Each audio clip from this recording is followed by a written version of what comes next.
I'm a 29-year-old woman who recently received a call from my mother, someone I hadn't spoken to in almost 5 years. She reached out because my sister, Melissa, 27, and her husband, who was supposed to be my husband originally, had just gone through a tragedy. To give some background, my sister Melissa hooked up with my fiancé Lucas on the day of our engagement. Lucas and I had been together since college, and he proposed after almost 5 years of dating. He threw a surprise party for us on the night of our engagement, and I was thrilled until around 1 a.m. when I went into the backyard for better reception and caught my sister and Lucas passionately making out. I was shocked and hurt, feeling like my world had crumbled. They didn't notice me at first, but when they did, it was too late. I fled to a nearby hotel, hyperventilating and trying to process what I had seen. Then Melissa texted me, confessing her love for Lucas and admitting this had been going on for a long time. Later, Lucas texted me saying he proposed to me to try and forget Melissa. But it didn't work. He claimed it wasn't about me, it was about him and Melissa being meant for each other. He saw me as a placeholder to finally be with her. I stayed at the hotel for a couple of days, trying to pull myself together, feeling like life was playing a cruel joke on me. After nearly 4 days away, I returned home to collect my things and resume work to avoid getting fired. When I arrived, I discovered that my family had been living with Lucas, waiting for my return. It might have seemed touching under different circumstances, but I had left abruptly, ignoring everyone's attempts to reach out. When I finally showed up, chaos ensued. Everyone rushed to hug me and express relief at my return, even Melissa. She hugged me tearfully, but I was too stunned to react. Eventually, when things calmed down, I announced that I was back only to gather my belongings and leave for good. Lucas had been silent until then, but when I said I was leaving, he mentioned he had already packed and was moving in with Melissa. My family, my parents, aunt, and dad's sister, all smiled widely, despite the situation not being joyful for me. Melissa stood by Lucas, looking sad but still smiling. I couldn't hold back and demanded to know why they were all smiling. As far as I was concerned, Melissa had broken off my engagement and taken my boyfriend of almost 5 years. There was nothing funny or sweet about it. My mother spoke up, explaining they couldn't change the past but could accept the future. They believed Melissa and Lucas belonged together, even if their relationship started from cheating. They were sorry but felt this was for the best. Melissa apologized for falling in love with my boyfriend and wished she could have told me sooner. She acknowledged it was a painful way for me to find out. But they claimed to be deeply in love and committed to each other. Then, right in front of me, they kissed, and my mother even wiped a tear from her eye. I couldn't contain myself and told them their behavior was disgusting, not sentimental or emotional. To my surprise, my family seemed annoyed with me, saying I was being bratty and selfish. They thought I should be happy for my sister instead of making it all about myself. I was shocked by their reaction and demanded they leave my house immediately. I couldn't understand how they could defend Melissa and Lucas while painting me as the bad guy. My father intervened, telling me not to act like a child and to accept that these things happen. He wanted me to celebrate my sister finding her soulmate instead of being jealous. I couldn't handle their attitude, so I packed some things and left without waiting to hear them out.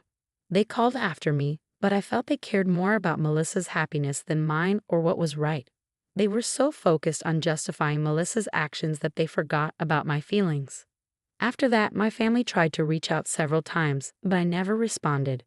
I didn't feel like I owed them anything after how they treated me. A couple of weeks later, I received an invitation to Melissa and Lucas's wedding, which I declined. Many of our mutual friends also declined the invitation in support of me. Some relatives who knew the truth also distanced themselves from my family after seeing how they treated me.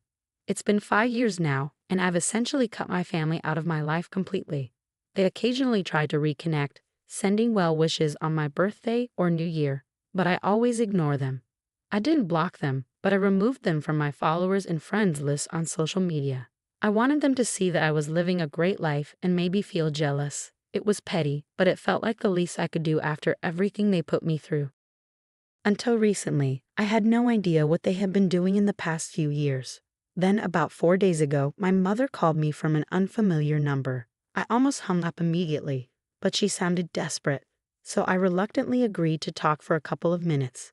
my sense of humanity wouldn't let me turn my back on her completely. When my mother called, she explained that Melissa and Lucas had started a business a couple of years ago, but it was failing badly. Their investors were pulling out because the business wasn't making any profit. Despite borrowing more money, their situation worsened, and now they were deep in debt with loan sharks after them. They were being hounded by employees, investors, and lenders. My mother, aware of my comfortable lifestyle, saw me as a last resort to help them out. She begged me to loan them money, specifically nearly $75,000, to pay off their debts. I asked why Melissa wasn't reaching out herself. My mother explained that Melissa and Lucas have forbidden her from approaching me directly because of what happened 5 years ago. Melissa wasn't ready to accept help from me. For months, my parents and even Lucas's family have been supporting them as much as possible, but it wasn't enough. Both families were retired and needed to support themselves too. My mother felt she had no other option but to ask me for help. I could afford to assist them, but I didn't want to. Melissa had chosen not to contact me for help, and I believed they had lost any right to make demands from me. The day they cheated on me, I told my mother that I couldn't and wouldn't help them, even if I could. My mother sounded upset and said I was being cruel, urging me to think about our family. I pointed out that Melissa and Lucas didn't consider me when they had their affair, and my family didn't think about me when they supported them. So I didn't feel obligated to help them now. I've worked hard to achieve where I am today, and I'm not going to just give $75,000 to two people who don't deserve it. My mother started crying on the phone, calling me selfish and warning that my sister and her husband would face serious trouble if I didn't help. I told her I couldn't help them and hung up. Since then, my mother has been bombarding me with texts every hour, pleading for me to reconsider and think about my sister. She insists this isn't the time for revenge and that I'll regret not helping in the future. I feel torn and unsure of what to say. I don't want to be seen as the bad guy, but I also don't want to help them after what they did.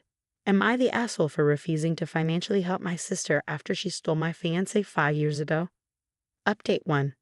I finally decided to block my family. I kept them around earlier because I wanted them to see my life and maybe feel jealous. I also thought cutting them off completely might be a regret if something bad happened to them, but now I don't care. I should have cut them off 5 years ago. I don't know why I kept them around for so long. Refusing to help my sister now isn't petty. It's just the sensible thing to do. They've already wasted a lot of money, and I doubt they can repay me even if I give them $75,000. While I'm well off, I can't just drop that kind of money without expecting it back. Even if they were close friends, I'd expect repayment. But Melissa and Lucas are neither close to me nor capable of paying me back, so there's no reason for me to help them. I talked to a couple of friends about this, and they agreed that I did the right thing by refusing to give them money, not out of revenge, but because it's impractical and unrealistic to expect me to help after they betrayed me in the past. Blocking my mother means she can't guilt-trip me anymore, so I feel relieved and have nothing to worry about. Update 2. Something major happened today. I was at work when my neighbor called, saying there was a couple outside my house screaming for me to come out and talk to them.